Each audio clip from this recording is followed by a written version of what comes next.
Yeah, we are live. A warm good evening to all of you, specifically Nishi. And it's for her that we are here today. And we start the book discussion series from Caesurae Collective Society with Nishi's book. That is The Window Sill. This is the book. Yeah, this is the book, and this is a debut collection of stories, a wonderful collection of stories, very short, very crisp, and sometimes I would say very, very sensitive. But it seems like it's just the tip of an iceberg because she's just started writing, and we would expect much more from her. Now, to introduce Nishi Pulugurtha, she's an academic and writer based in Kolkata. Her publications include a monograph on Derozio in 2010, a collection of essays on travel, Out in the Open 2019, an edited volume of essays on travel across and beyond 2020, and a volume of poems, The Real and the Unreal and Other Poems 2020. Her recent book is a collection of stories, what we are going to discuss today, published last year, 2021, and a second volume of poems is forthcoming from Writers' Workshop, Kolkata. So I guess the Corona period has been a very creative period for all of us. And I can see that in Nishi's poems, collection of stories coming out. And I guess that has also been true for uh, Geeta, who is also here from Caesurae to join in the discussion with Nishi on her book, The Window Sill.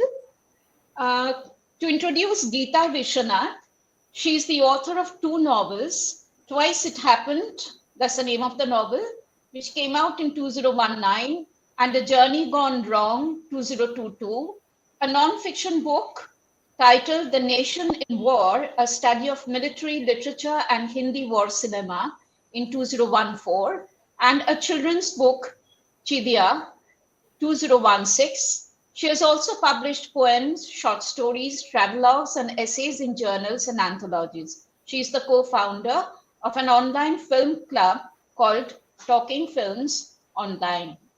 So these are very brief introductions to two of my friends over here. And we look forward to this discussion. And I congratulate both of you, as a matter of fact, as writers who have come up with their books, poems, and so on and so forth. And I'm also extremely glad that I could actually get Geeta to join us here in this conversation because she's been traveling a lot for her new book. And we are lucky in that way because both Nishi and myself, we wanted her in for this discussion. So once again, warm welcome to Nishi Pulugurtha and Geeta Vishwanath. I would ask now, or rather request now, Geeta, to initiate the discussion on the book, and I'll just join in. Over to you, Geeta. Thank you, Joita, for your kind invitation to initiate the discussion on this book. And thank you for your generous introduction. Firstly, let me congratulate Nishi for this beautiful collection that she has published. And so let's just let it be a free-flowing conversation. The first thing that struck me about the book, although it is famously said, don't judge a book by the cover, but I think the cover of the book really struck me. It is a beautiful cover. And then the name that she has selected for the collection.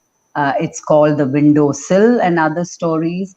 The Window Sill is, of course, the names of one of the is the name of one of the stories in the collection, but that has been selected to represent this anthology. And I think there is something very beautiful about the metaphor of a window, because a window is, especially for writers, something that evokes contemplation, reflection, just sitting by a window, whether it is the window of your room in which you work, or even a train window, the window of a plane when you're traveling, any window for that matter, is something that evokes reflection and contemplation as you gaze at the world beyond the window. As Neil Gaiman, the British writer, has famously said, short stories are tiny windows into other worlds and other minds and other dreams. They are journeys you can make to the far side of the universe and still be back in time for dinner. So while trying to define a short story, Gaiman has used the image of the window.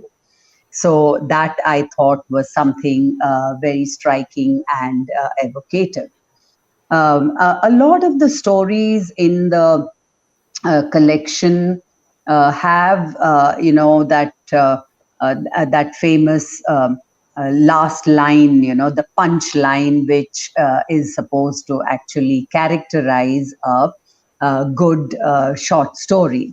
So that is some of you who have read the collections may recall the last line of Alo Company. Among them was Munna happy at play. So so these are very simple and yet very beautifully, evocatively written lines.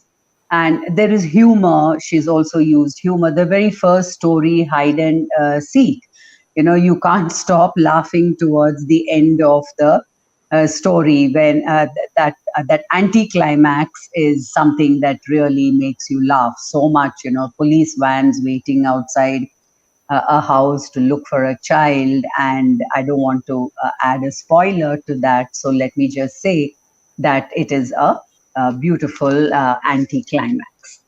And so I would like to begin by asking Nishi the question about how she came up with this title for the story, and what made her choose it as a representative title for the anthology itself, The Window Sill. Thank you so much to Jovita for inviting me to be part of this session. Actually, this is, I think, the first time that I'm going to talk about my book. It came out during the pandemic, and so I have not spoken about the book anywhere. I didn't have a book launch or anything because I was not, very keen at that point of time. So this is the first time that I'll be talking about the book, and it's wonderful to be talking to Geeta, who I met online, right? And some kind of connections, our networks keep us connected throughout. So it's wonderful to be able to talk to both of you about this, and I'm so glad that Caesura gave me this opportunity to talk about my book.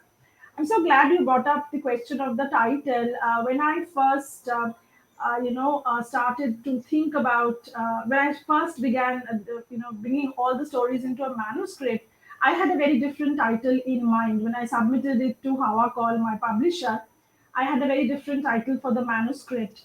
And when the final manuscript was being readied, Kiriti Sengupta of Hawakal Prakashani wanted me to reconsider the title. So that is when I started thinking about it, and I thought I would use the window sill. And as Geeta very rightly, I didn't know about the Neil Gaiman definition where he uses the very idea of the window sill. But I think throughout the pandemic, I think the window has become a very important part of the house, particularly because we're completely stuck. And I think that was the only way, kind of uh, kind of a way in which we looked out, right? Particularly in 2020. However, this story, The Window Sill, from where I take the title, of the book Exactly. is a story which was I was just written about by, to ask about that. Yeah, I was just about to ask about that. it Yeah, is a story that was written carry on. before the pandemic, actually. And I have this fondness for these large windows, which you don't find in many houses. But I do recollect one such window where you could almost sit in the window and, maybe sit down with a book as well. And I had that in mind when I wrote that particular story, which was written, of course, before 2020, much before 2020. So when Kiriti Sengupta told me to think, reconsider, that is when I thought, the windowsill would be possibly be a good idea. And the moment I put it out to him, he just gave it a little bit of thought and he said, yes, we'll go ahead with it. And I'm so glad you brought up the cover also, because this has been done by Bitan Chakraborty of Hawakal, who you might have noticed does most of the covers of Hawakal, and he does a very good job of it. When I shared the cover, the cover photograph, everybody pointed out, spoke about the window. And I think I also have this fascination for old buildings in Kolkata, which are wonderful windows, which are Yeah, I was just unfortunately. about to say that, just about to talk about that, because windowsill, it has a connotation which I felt. It's the sill. It's gazing out of the window. So it's almost Absolutely. like, it's just being on the threshold of the exterior adjunct, but not being able to go. I mean, not being able to escape really. So standing, like, as she was talking, Geeta was talking about the last lines, um, like, I was just not just the windowsill, the story, I think it's called the movie, where the husband leaves the wife in a half. They have just come out from the movie hall, and the husband wants to go to a friend's place, but the wife is not really in a mood to share the company with friends, and wants to be with the husband. I guess it's a Sunday or something like that, but the husband just leaves her there, and goes off in hurried steps and goes off home, and the wife is looking all around for him and calls him, and he says, well, I've reached home, not even caring where she is. So it's just like, the line says she just stood there. When she heard the husband responding on the call that I have reached home, the line that you've written is she stood there. So it's just like, standing dumbfounded. It's just, trying Absolutely. to go out of the window, but not being able to go because of the limitations that are there in the relationships, the gaps which are there in the relationships. So you don't really have, that escapade or that liberation or that freedom, but that comes out in the title story, the Yes, windowsill. it does. It and does. and that's where this cover becomes so relevant, because it reminds me of the houses in North Calcutta, which have Absolutely. still retained their glory and glamour, and is maintained and has not been pulled down, because most of the houses Yes. now have been pulled down, which is really so sad, because alongside with the the huge window that you have, and Mhm. also the architecture, something that we are losing out on, the time period, the colonial hangover. So that was my question. Like, most of the stories are talking about, which I felt are connected with Indian womanhood, absolutely Indian womanhood, because no other woman in any country, or maybe even the current generation of Indian women, would tolerate this kind of insensitivity that you portray so beautifully in husband and wife relationships, marital relationships, and also sometimes the familial relationships, mother and children relationships. So there is always a gap there, which I felt that you're trying to you're trying to reveal that gap, that sense of gap which is there, which is not allowing for people to connect with each other, or even the question of one person loving the other and the other person being absolutely unresponsive, and then you just say, well, he's made that way. And you just, I mean, that's the clipped sentence that comes through. He's made that way because not all people in the world think in the same way, feel in the same way. That was lovely. Thank you. Nishi, before you go on, this is something which I felt, I mean, the story it is something very beautiful about the stories, that the stories are really short stories, very short. Okay, but the feel is there, the lingering feel is there. But there are stories which I felt, where time has been capsulated in just one or two pages in such a way that this could have been developed into a novella, which I felt. This had, scope for a novella. There's much, it's just, you have to summarize the details, I mean, through the years of aging and growing up. But those crevices would have been filled with more of jouissance. That's what I felt.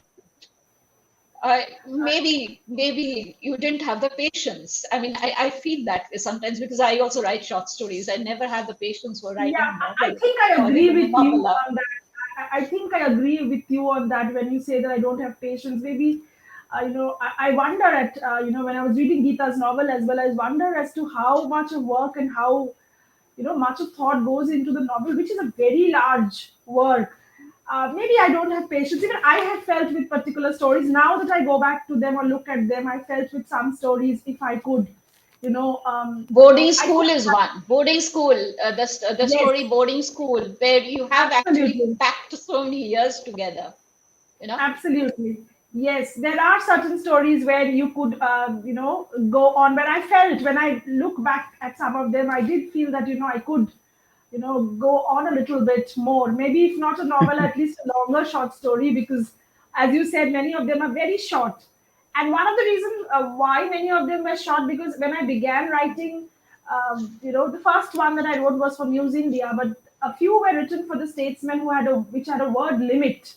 Yeah. And then later on, of course, I started, publishing them or just writing them, and I started, thinking of increasing the word limit. But now, when I look back to many of them, you very rightly say that I really don't have patience. I think at times I tend to give up. I'm not that organized when it comes to writing.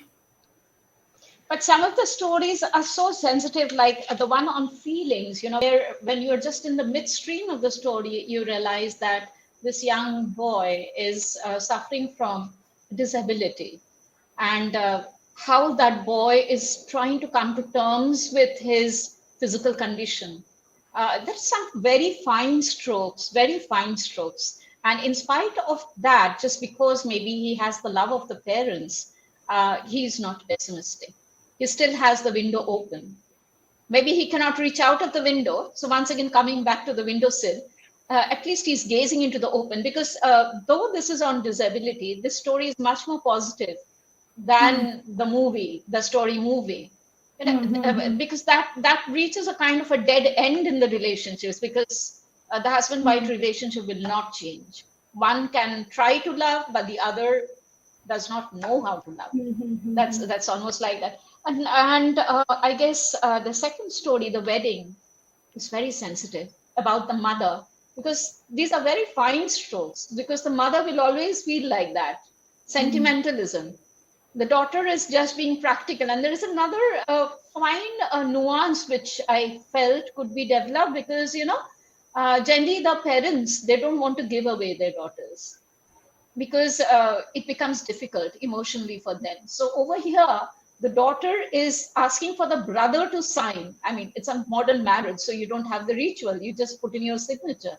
So as witness, she's asking the brother to sign and not the mother. So I mean, there could be difference of opinions too about the same thing. She might have felt that maybe the brother is a better choice, but the mother felt that she's not needed. So these gaps, once again, this could have been, I felt, developed, slightly developed. Yeah, Some when the it's a story very was. fine brush, yeah, very fine brush stroke, very fine. I mean, it's difficult for people to maybe understand exactly what is happening. Why is it that she's feeling bad? but we know because we are mothers too. So we know that's exactly how a mother might feel when she's neglected or pushed away. Or maybe the daughter didn't want to do all these things at all. Maybe this was not in her mind at all, because the next moment she says, please get ready for the photograph.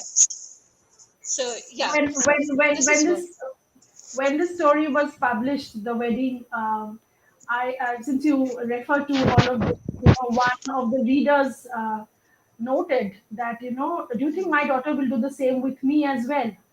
So it makes me wonder. This was one reaction that I got, and the one that you refer to, feelings. Yes, it is about disability, and that is a story which does have autobiographical elements in it, because that is the young boy is based on a cousin's son who had muscular dystrophy, whom I saw at very close quarters, and who was really a very, very cheerful person, very, very cheerful person, in spite of all the disability. So just his character, I just, and I wrote this story after he passed away. He passed away in 2017 at the age of 20. And after that, I wrote this story because I've always, I always remember him as that cheerful person who looked out. I mean, he was, as you said, the window works very differently for him out there in the story. And he kind of tried his way to reach out in whatever way he could, with television and books. And I think the window metaphor becomes very important there as well. In all the Yeah, stories, I mean, yeah. Yes, Geeta. yeah. Thank you for that, Joita and Nishi, because the next question I had in mind for Nishi was exactly about characters. There are certain peculiarities of characters in the stories which are very well captured, and there is no attempt on the part of the writer to, explain or justify these peculiarities. They are just there. That's how things are.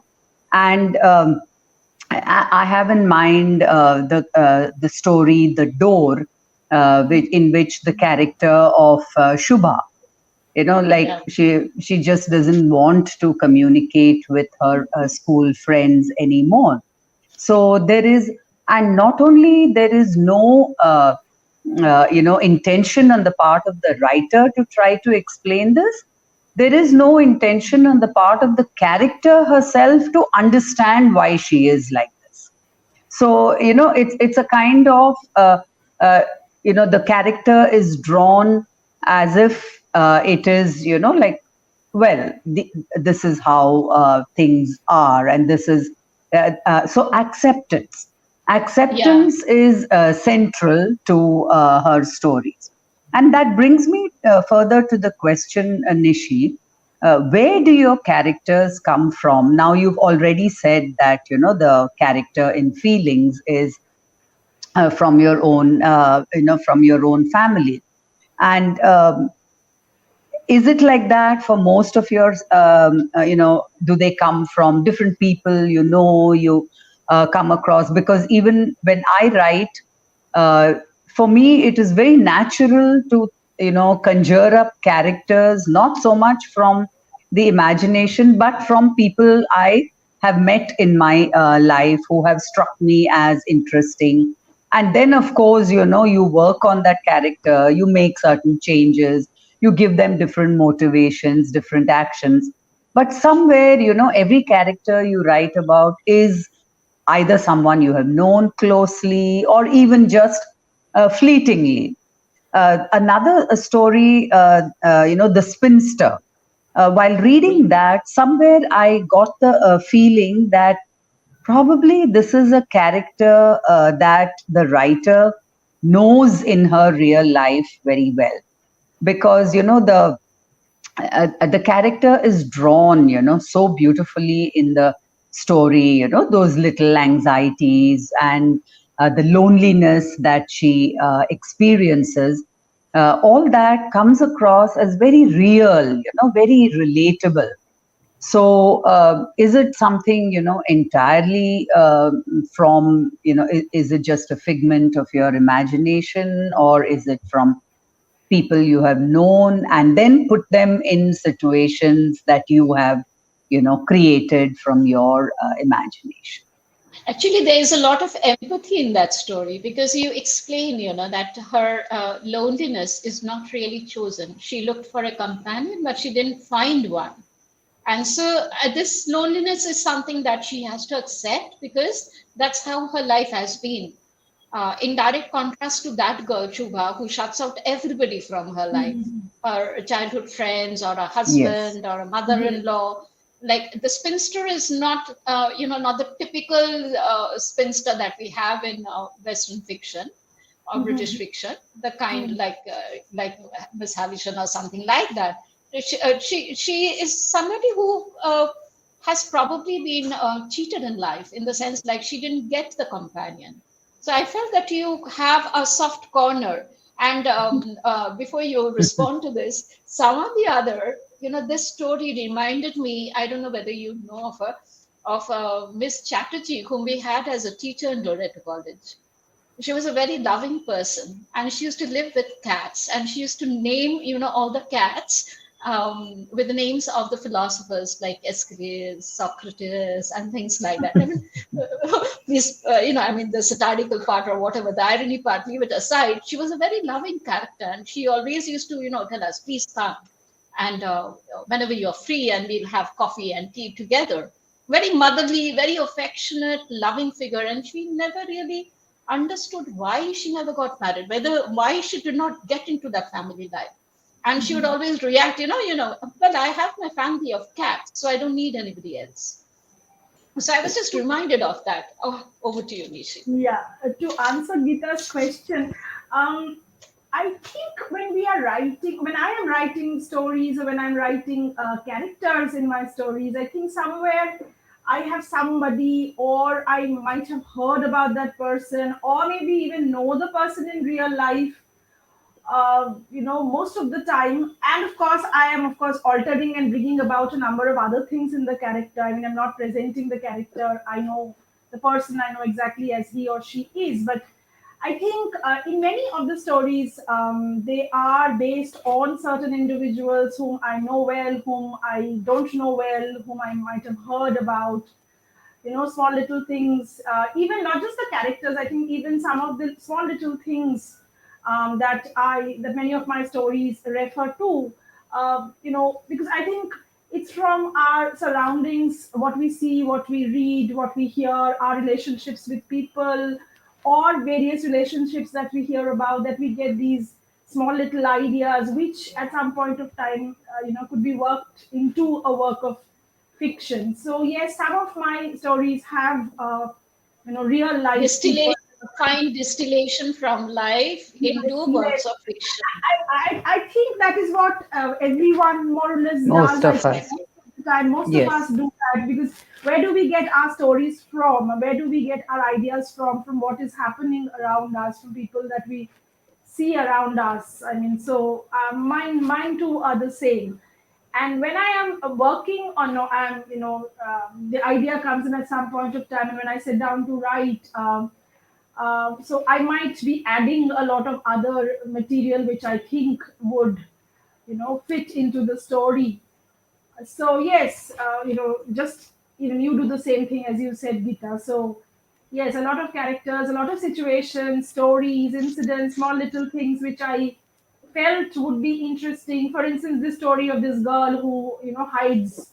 Uh, the Yeah. first story The I had child, the child psychology, the Yes, child yes. psychology, That you was wanted to something take I heard, revenge. and about some child at some point, which a story which had happened many years ago, and I found that very interesting because it tells a lot about a child's psychology, and I, of course, the other things into the story I put in. I don't know the child personally, but I heard about this, and I thought that could make material for a story. So Once, Yes. one thing which really struck me in most of your stories, I assume are based on Kolkata. Once again, because of this picture. But in none of the stories you actually mention Kolkata or Calcutta. You don't really mention. I mean, we understand that talking about the locales that you use, I mean, in the first story itself, it's like a para. Okay, and over time, the house is changing. One gets a paint and one has a roof garden and things like that. But some of the other, it remains the same. Over the years, things might have improved. Economic conditions might have improved. So the houses, change put on a new look. But that's something strange, I mean, is it an omission deliberately done so?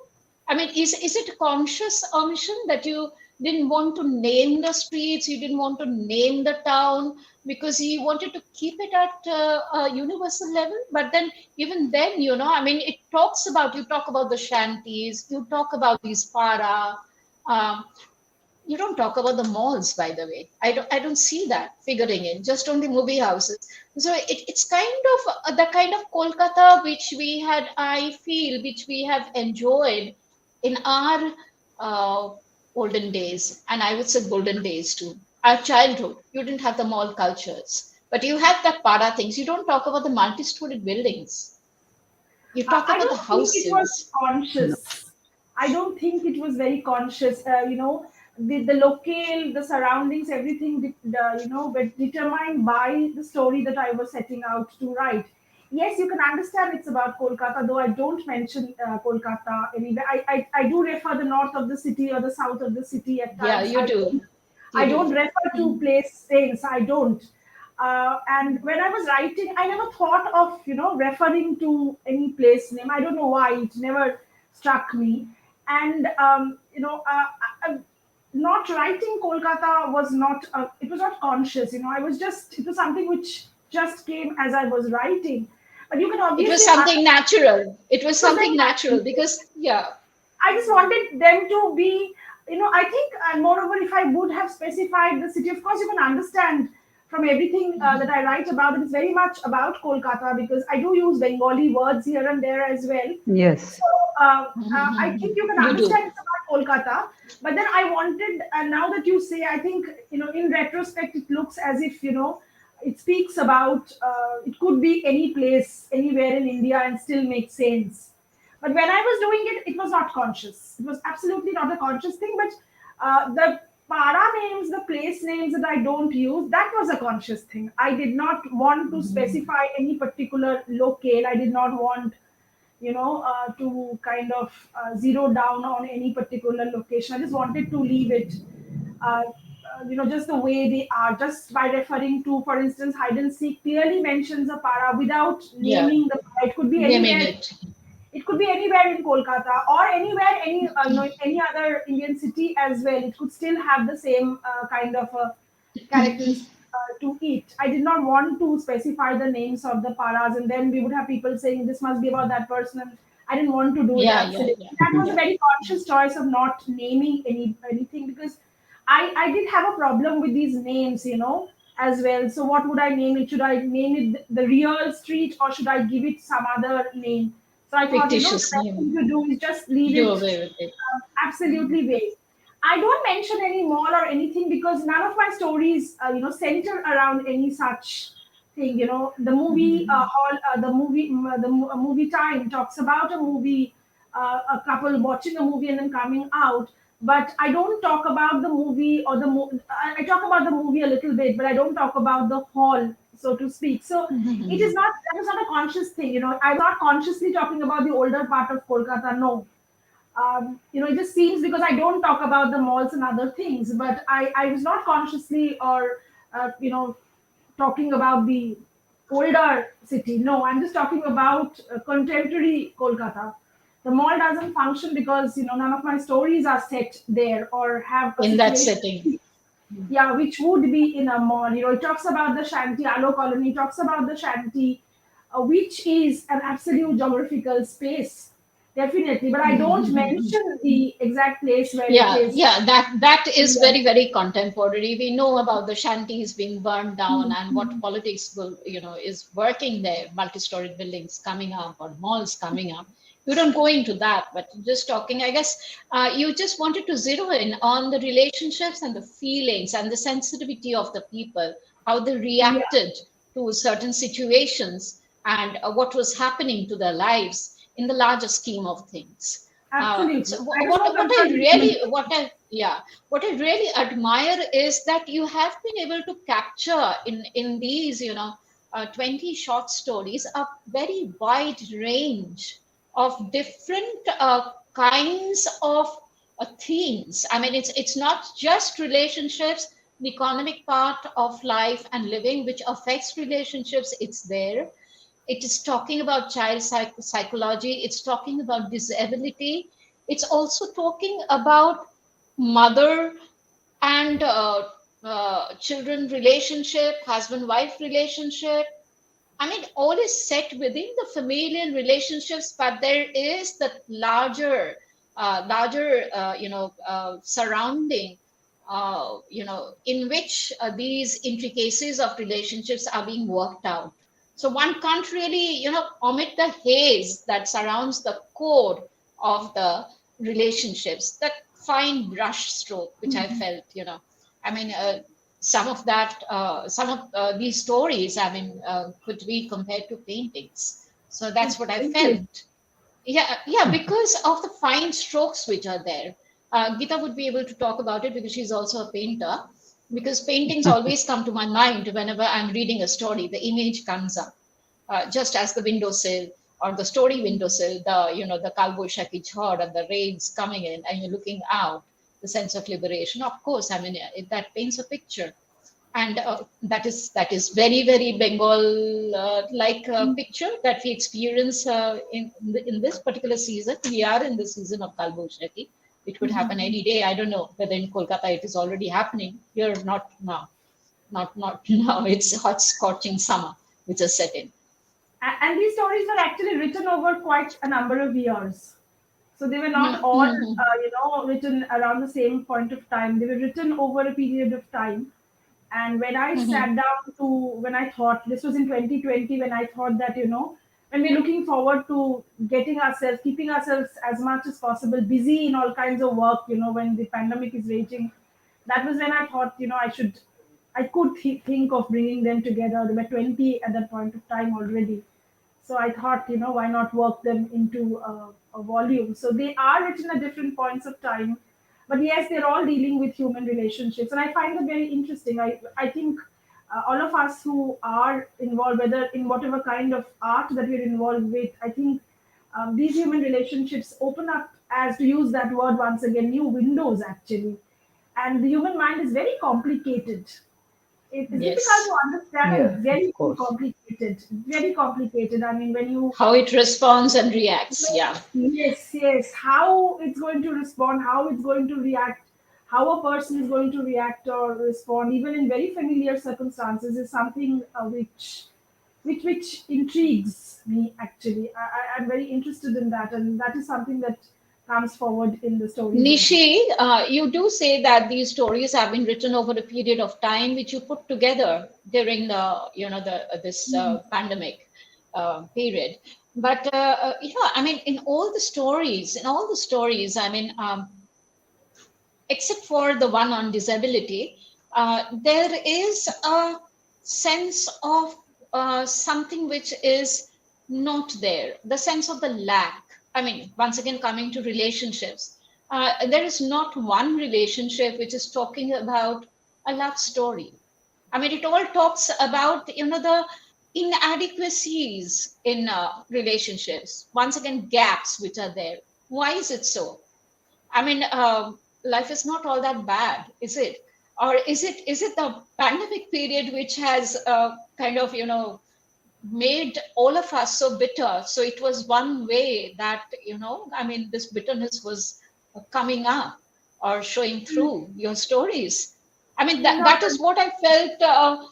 In spite of the fine brush strokes which are there, the sensitive strokes which are there, This is amazing because you don't talk about one single successful love and where love is being responded to. Or is it the sense of modernity which has really pulled people apart or made them so mechanical? And mostly this is happening with the husbands, you know. It's the husbands who are not really responding in most Yeah, cases. in fact, failed marriages, difficult marriages is, a recurring theme Yeah. in the short stories, whether it is, movie time, sewing machine, the ride home, the mask, the goddess arrives, all Little of them. Mercies. But Little yeah, Mercies. That's a very sensitive story. I mean, the wife is saying, well, the husband let it be like that, who is a very bad father, and who is a very, I'm using the word bad, a very bad father and a very bad husband. But the father-in-law, thankfully, is there. You know, I mean, that love being replaced by fatherly love. So, Yeah, so though there are inadequacies, there are these small flickers of hope somewhere which make things worse. And I think these inadequacies, I think, allowed me to bring out the complicacies of life. I think the much more complicated world that we live in, and the world that most of the time we don't want to talk about. We would rather like to talk about something that's nice to hear. And I think writing about these inadequacies, writing about struggles, I think allowed me to bring in situations and characters um, who are struggling and who are, living a very kind of complicated life. I think the inadequacy thing, I think, as you say, you refer to quite a number of them, and I did. I did think about them when the entire manuscript was ready. I did think, but it was not a kind of a conscious thing, as I think that I did at one point of time. These are stories which I said, which were written at different points of time, and I hmm. think it's the much more complicated person, or the much more sad story, or the one that has a lot of difficulties into it, which kind of attracted me, or thought that I thought maybe that would have been the subject matter of a story, or could be woven out into a story. But I do think that all of these stories do have, not all of them. I mean, movie time doesn't have it, but Little Mercies does have this flicker of hope somewhere, and so. But personally, for me, it's fine. I mean, I like stories that are more complex, because I mean, how interesting or how complex can you make a happy story, right? Absolutely, I agree. So Absolutely, yeah, absolutely. so I think, to bring out the nuances of relationships, and to complicate, to muddy the waters, in a manner of speaking, is, I think, far more challenging for the writer, and far more interesting for the reader. And also, apart from the interest value of the story, it's far more revealing, like it speaks about the human condition Absolutely. with a great deal of pathos, and at the same time, like you said, there is also hope, Hmm. because even when relationships break, or institutions collapse, the individual is still there, retaining herself, and finding ways of sanity.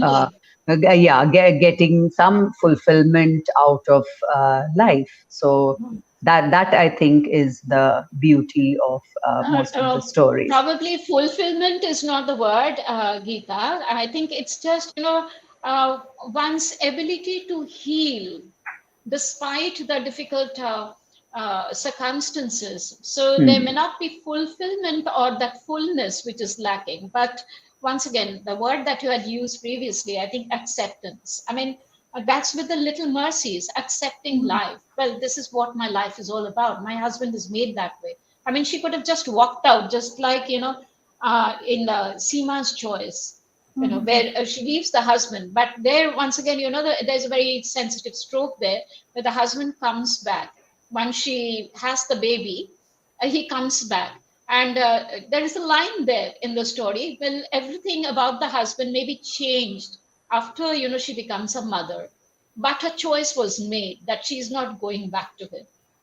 So, I mean, that's one exception where you find that the girl is stepping out of the marital folds, where she's making a conscious choice. And Little Mercies is just the other way around. Well, that's how my husband is. So let it be. I'm married to my family. An Indian woman is married to a family. And that's it. I mean, I'm not talking about the current generation where people stay away from each other, the parents in one place, children in another place, but where they are still staying together. It's very difficult for a woman to step out, because it's not just the husband who is part of a marriage. It's also the father-in-law. It's also the mother-in-law, the sister-in-law, and the other things which she cannot leave. But in Seema's case, it was just the husband and her. So she could make that choice to step out and stay determined. I think each of these characters are very complex, which is why I think I wrote about them, because I think it's a complexity which kind of gave me that, allowed me to weave it into a story of each individual. They're all different people, right? Different, very distinct characters in the stories. And as Geeta also said, the more complex they are, the more, and I think, they reveal a lot about human relationships, because most of the time, as I said, they're very complex. Human beings, all of us are very, very complex. What you see is just 1/10 of what is going on. And I've always found that very just the tip of an iceberg. Just the tip of an iceberg. And I've always found the complexity more interesting when it came to writing stories, as Geeta also pointed out. Since she's writing a novel, she needs a much more larger canvas. And I think the more complex the character is, the more convenient it is for the writer possibly to kind of bring that character to life, give it flesh and blood. Because otherwise, if we just have very straight kind of characters, I somehow feel that it would not be very convenient for me or easy for me to write about them. Yeah. And many of these, as I said, over a period of time. So there's no conscious. There are a few in this volume which were written during the pandemic, because there are 2 stories which refer to the pandemic as well. Yes, they do. Yeah. They do refer to the pandemic. Nishi, I had a question about the form, the short story itself. What for you constitutes a short story? Like, if we had to attend a masterclass on a short story, they would tell us that it is different from an anecdote and it has a structure, and and there's a particular sequence where there is change in circumstances, and then there is complication, and then the crisis which pushes the story to the end. But some of your stories seem to defy this kind of a conventional definition of short stories. Like, for instance, Little Mercies or A Cup of Tea. For me, they appeared to be anecdotes, rather than a short story in the traditional sense of the term. So, at the same time, Seema's Choice, also anecdotal, but towards the end, it seemed a story, because there is some conflict that is there in the story, and an attempt to resolve that conflict. And unlike Joyita, who read it as, Seema has made her choice, I felt there was some ambiguity in what that choice was also, because she says she found a change in the husband's attitude. So we don't know whether based on that change in his attitude, she is going back to him, or she has decided no, she is not going back to him. So I found a trace of ambiguity in the end. So, it was like an open ended story up to It's us to, open-ended. to decide whether, she's going one way or the other. So my question to you is about the genre of the short story itself. What is it for you that makes a short story? What is it that constitutes for you a short story? For me, it's basically this form which revolves around, when I'm writing in particular, revolves around an event or an incident. And as you said, yes, I agree. Many of them are anecdotal. I pick up certain anecdotes and kind of write about them. But for me, it's basically a depiction of an event, of an incident, or a character, or maybe an unfolding of a character in a very brief moment. Mhm. Right. And I'm fascinated by these small little things that could make a difference in a story that I am telling. You both of you did refer to that last lines that I speak about, and that is very often consciously done in, particularly when I'm revising the stories at some point of Mhm. time, because I felt that leaving and the ambiguity that you say, that's very consciously done at times, because you know.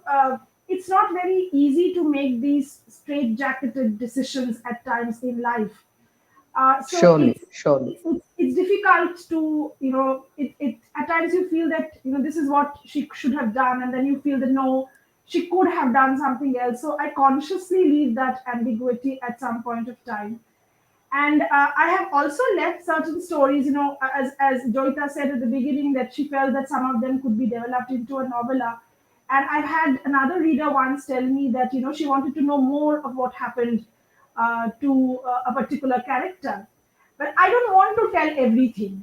I Right. want reader to kind of figure out, or the reader to kind of imagine. I don't want to lay everything in front. I want uh, you know, uh, people to readers to pick up these small little things and maybe kind of see through it, or maybe try to find some kind of connections. I don't want to say everything and anything. I want to leave something to the reader itself. I want to leave them open ended at times, because I think it's not always possible to have a definite closure when I'm telling a story. My point was not talking more about the character or about the ending, or that you could have stretched it further. My point was like the crevices within the story, within the framework of the story.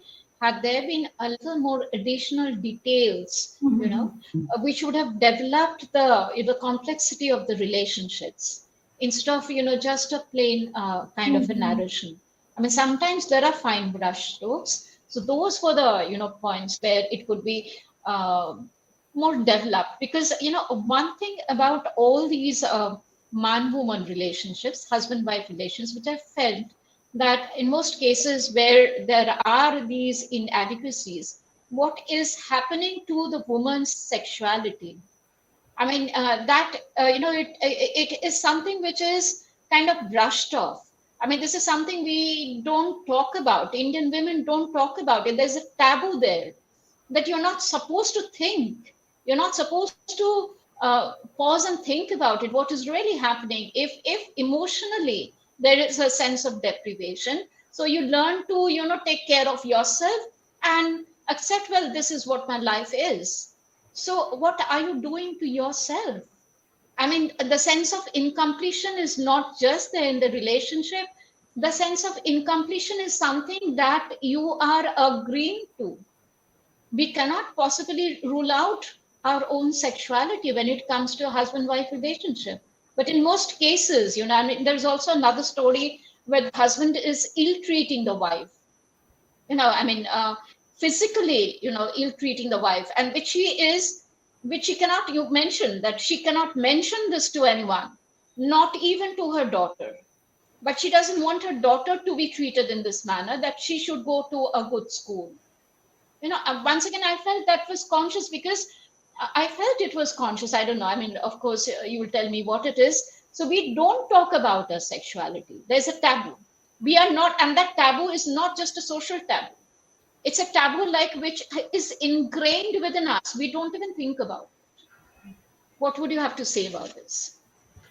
I was actually, I mean, none of this actually came up into my mind when I was writing, because I was just picking up certain incidents in certain situations and then putting characters in to see how they fit in or how they react to those situations. I never seriously gave it a thought till you mentioned it right now. So I don't have an answer to that, because I was more concerned with one particular event or one particular incident. Right. But I think what you said is definitely very important. But I never gave it a thought when I was writing. Surely. And there is another question, Nishi. I don't know whether I should be asking here on this platform, but I'm putting it across to you. You have consciously, of course, all the stories as we just spoke about it, they are distilled from our different experiential realities that we come across. But I felt that you have kept out much of your autobiographical details outside the story. I mean, that is very strange for somebody who is coming out with a debut collection, because most of the times what we find is that the autobiographical, I'm using the word autobiographical, it filters into the stories, but you have consciously kept it out. That's one thing. But Um, I guess that is a choice that any writer is entitled to make. obviously, I mean, definitely. I just want her to respond and react to that. No, I don't think so. Uh, you know, um, I mean, autobiographical elements might be there. Uh, but they are not very apparent. Uh, Okay. but a they lot are of there. her characters are teachers. So, Yeah, like yeah. a lot of the characters, a lot of the women are teachers in the stories. And she's also told us about that story, the boy in feelings is Yeah, from her own family. And my mother figures in one of the stories. mhm. Yeah, there is this story called Shamoresh. Yeah, Shomoresh, Mhm. yes. Yeah, yeah. At the end, there is one a little bit where this boy talks about the fact that his mother works in a house where there is a Dida who does not talk. So that's my mother there, and this Okay, Hmm. this okay, story is okay, okay. basically Yeah. this story is Mm. basically about the son of my mother's caregiver, whose their house, the roof flew off during the Amphan, Hmm. and that is the story of that boy out there. So there are elements here and there. As I said, when I'm writing, it's very difficult to remove myself. I mean, Gita would, I Of think, course, definitely agree. yeah. It's very difficult to remove myself completely away from everything around me. So, I mean, you may Well, not. there are two questions which I think one of our viewers, Biplav Devnath, would like to ask. So I'm just reading it out. He says, I would like to know from Nishi ma'am about the scope of putting the viewpoints of the omniscient narrator in the short story. This is question number one. And the second question is, I want to know this because I find very little to say from the omniscient narrator's point of view whenever I try to write Onugolpo. Okay, so he's bringing in the context of Onugolpo. So, Uh, what would you want to say or respond to this? I really don't. I'm not very consciously thinking about the point of view when I am writing. I think it is the story that I'm writing, the incident or the event that forms the crux of the story, the conflict that I'm addressing in the story, the characters, which kind of determine the point of view. I'm not very consciously, choosing. I didn't till now. I didn't. But then I have noticed one thing, that is, after this volume has come out, I've become very conscious when I'm writing, and now I feel I'm writing much larger stories these days, much longer ones these days, and I think I'm much more.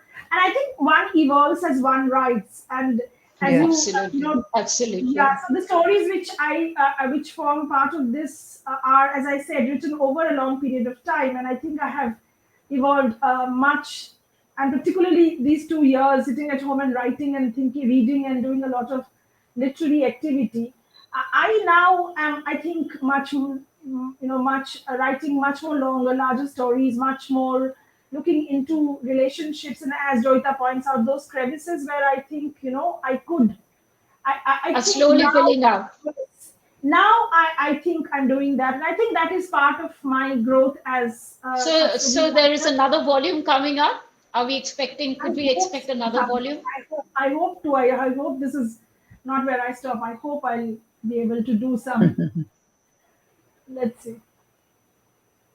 Okay. Any more questions that you have, Geeta, for Nishi, or any No, observations? no, not exactly. I think we have questioned her enough. It was nice. So, I mean, yeah. So I guess, I mean, this was really nice. I mean, it's an adda that we are having after a long period of time. Yeah, and as I said, this is the first time I'm talking about the book. So you are we the should keep first it. people, yes. That I'm We should talking keep about the it book. going. Where I guess I would also want Nishi to, come in not just as the writer, but also as part of Caesurae to join in the discussions of others' books, because we want to keep this on. And Geeta, of course, is there as she's been acting as a Caesurae member for last 1.5 years. Is it, Geeta? 1 year, 1 year, and Yeah, she has around. been very active. She has been very, very active. It's me who is inactive, actually. I mean, put the blame on me, but. We want to, at least I want to keep it going. So even if I am not there, so there should be others to keep it going. That's what I want to say. So I at think these least, discussions actually help one, kind of evolve, yeah. write, come up with new And ideas. we all are writing, Nishi, these days. Geeta has been writing over a period of time. Like my book of collection of stories came out right before COVID, but I do a visual storytelling. So I feel, this discussion, since we, all of us, we have this creative, bit in us, and which we are trying to, kind of bring out at this stage in life when we are probably up to the neck with teaching and researching and doing these things. I mean, this is something that we are doing all the time. So this is our window. This is our window. Absolutely, So absolutely. let's keep it open. And I think these Sure. exchanges help each other a lot. We should be reading each other. Absolutely, absolutely. We should be reaching each other, commenting on each other, and I guess, I mean, and it should be candid conversations that we should be having about each other. Absolutely, So absolutely. thank you, Thank Nishi, you. and thank you, Geeta. It was Thank you. wonderful Thank that you you very had much. agreed to this book discussion. And so once again, let's keep it going, and Thank you so much. we This shall is look forward to wonderful. it maybe next week with somebody else's book. So Thank you. Thank you thank you very so much. much. Bye bye. Bye.